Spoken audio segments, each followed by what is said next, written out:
Hi, good day everyone. It's Dalen over here, the founder of Curious Core and a design educator. So today I'd like to speak about the myths that are surrounding the UX industry and the courses that are being run in the UX industry. So a lot has changed because of COVID. And I noticed that even as in course pages that talk about UX courses, they don't really speak about the placements rate, or they are representing their placement rate based on a data or statistic that is pre-COVID, right? Or as far as back in 2018 or 2017. So that's something to really take note when you're considering a program, because you should be asking the admissions person whether there is a high success rate of them placing the students right now, despite of the COVID situation.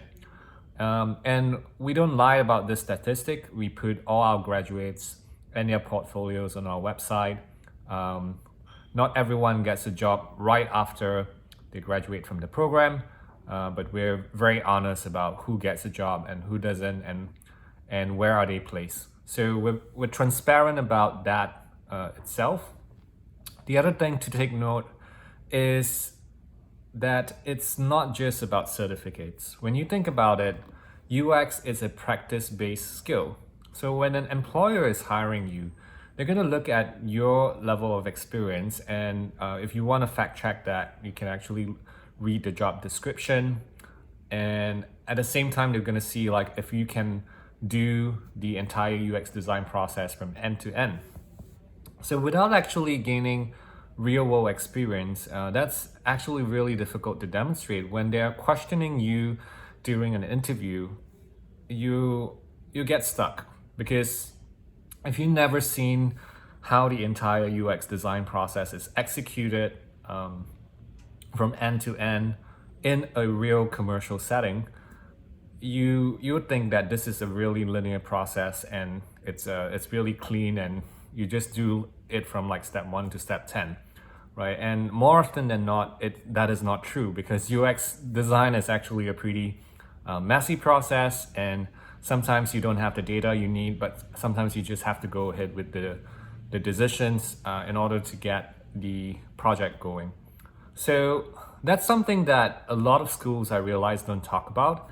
And at the same time, when we're thinking about a program that's only about certification, it's not just about the content, but also about how are they preparing your mindset, how are they preparing your thinking skills when you think about it. Because if you're going into an interview and the interviewer is going to ask you a question and you're not quite sure how to answer it, or you can't problem solve your way through when they are doing a design exercise with you, they're not going to call you back as a candidate. So even though the entire industry has a growing demand of UX designers, that doesn't really mean that you'll be hired as a UX designer just because you graduated with a certificate in UX design, right? You not only have to have a strong portfolio, but you need to also demonstrate that you have the necessary skills, and not just the necessary knowledge, but the necessary skills and experience, and to demonstrate that you're able to solve problems and answer questions very confidently about what the digital product design process really is. So these are the three general things to look out for.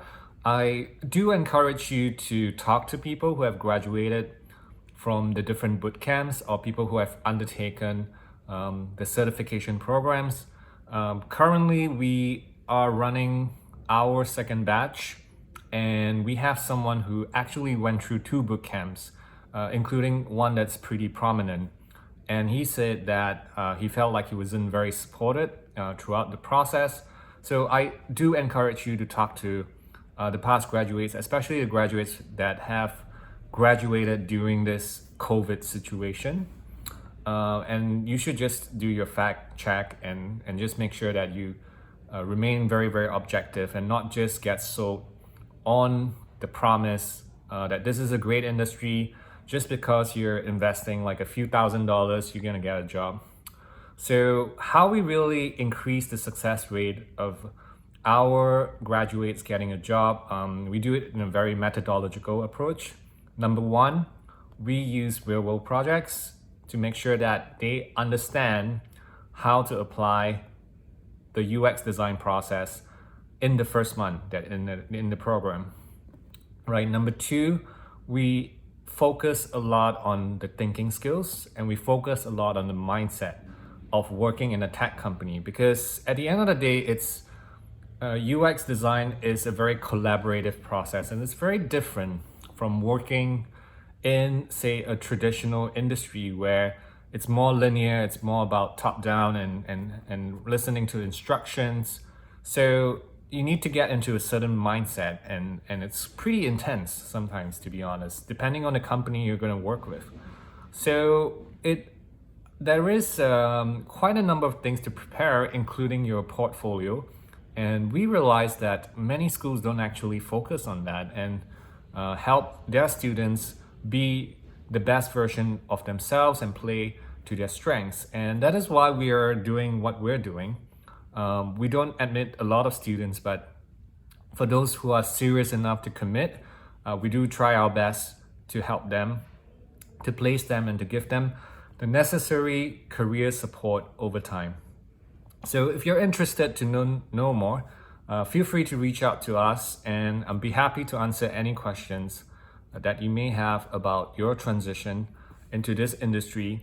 It's a great industry, lots of really wonderful people who are very collaborative and very helpful.